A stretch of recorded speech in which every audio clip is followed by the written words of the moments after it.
Асмандан жарык көрсөң жылдыз деп бил. Ак калпак кийгендерди кыргыз деп бил.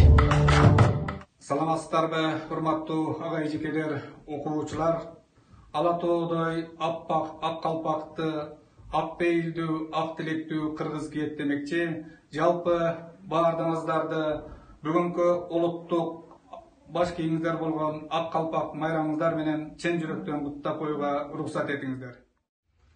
Урматтуу Чаткал район тургундары, Сатыбалды Байдөлөтов атындагы инновациялык жалпы орто билим берүүчү мектебинин атынан ак калпак майрамыңыздар менен куттуктайбыз. Ура!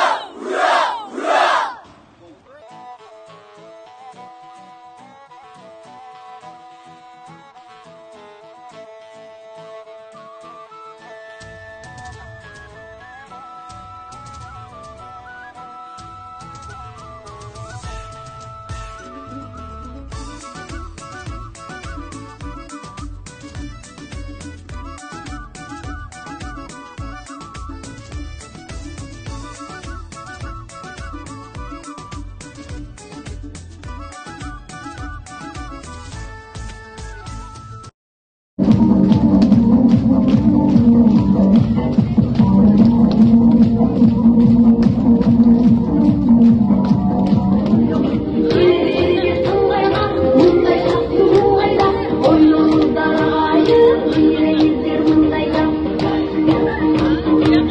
Thank you.